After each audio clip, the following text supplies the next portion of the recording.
I come here today to talk about how I feel, and I feel like that we are treated differently than other people, and I don't like how we're treated, and just because of our color doesn't mean anything to me.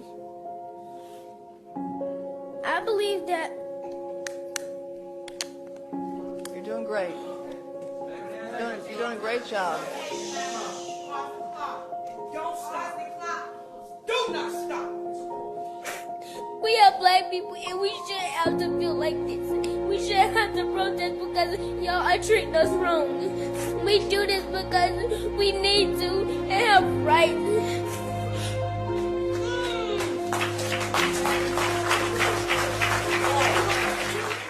I have just one question. Like, what exactly was going through the mind of the police officer while he was kneeling on George Floyd? Like, what exactly was he thinking? I can't seem to fathom what an individual human being will be doing, will be thinking, kneeling on another human being. Forget the fact that George was black or anything.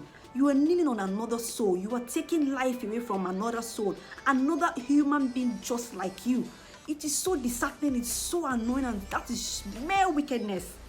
So annoying. Now look at what is going on. Look at what is going on with the protest. A lot of people have forgotten that there's actually a deadly virus out there killing them, killing people.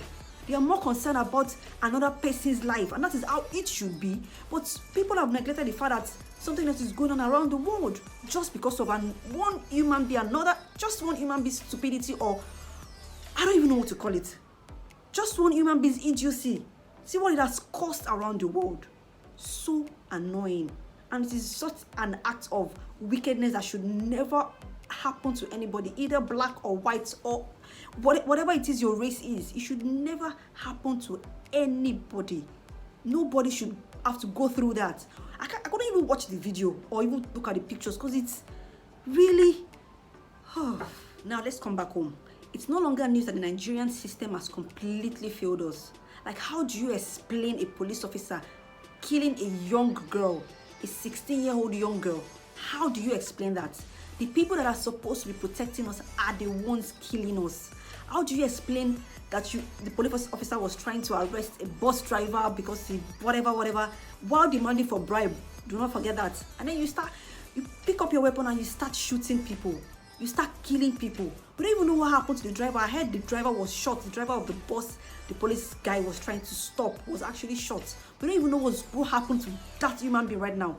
And the life of a 16-year-old girl has just been cut short just because of the deadly or wicked attitude of one individual. Again, a police officer again. Now in our own system in Nigeria, we want justice. Everybody, every individual, irrespective of who you are, police officers should be brought to justice, should be accountable for your actions, whether it was knowingly or not, whether it was coincidentally or whatever it is. I used to experience something when I used to stay somewhere around Yaba. Whenever I went through Sabo, if you know Sabo very well, there's a police station just at that bus stop. These police officers don't even know how to carry their weapons. You sitting down and then this weapon is facing the road where people are passing. Oga, put your weapon down.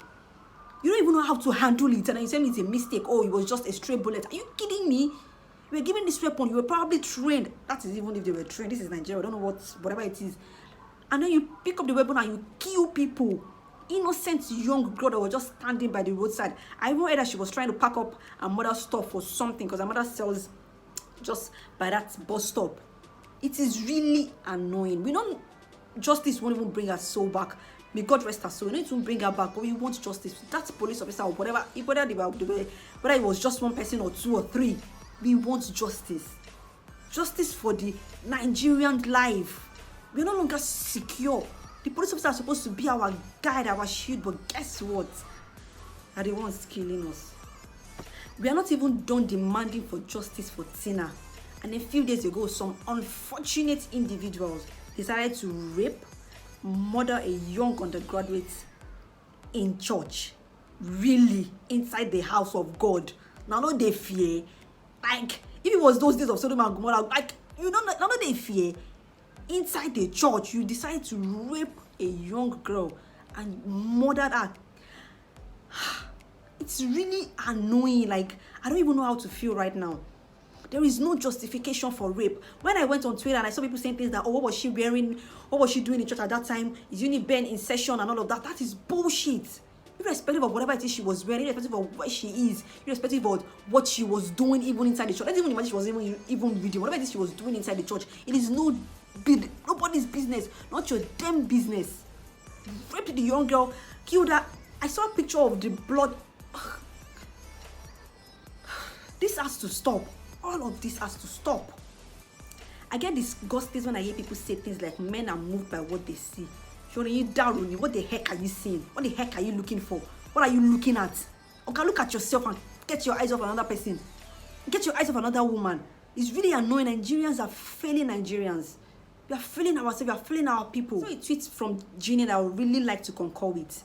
Our parents growing up really focused on the girl child, focused on the female child, neglecting the attitude of these male children.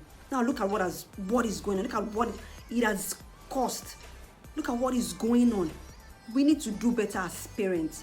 We need to do way better with our male children. Not for this generation anymore because they are all grown, but for the future generation, for the next generation. We really need to teach them what is right and what is not. Teach them to keep themselves, teach them to protect themselves and not teach your female children how to dress. Don't tell them what to do. Don't tell them because, oh, you have to start running away from men and all of that. They are going to get married to a man anyways at the end of the day. So why would they start running away from men? Teach your male children what to teach them to get their eyes off another woman.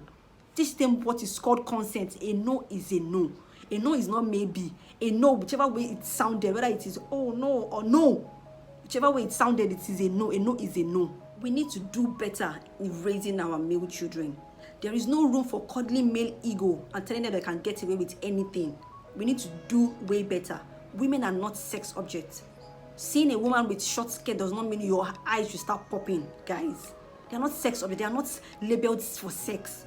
So please, parents, let's teach our young ones. Teach them from young, from when they are small, when something can stick into their brain. Teach them, please. Thank you.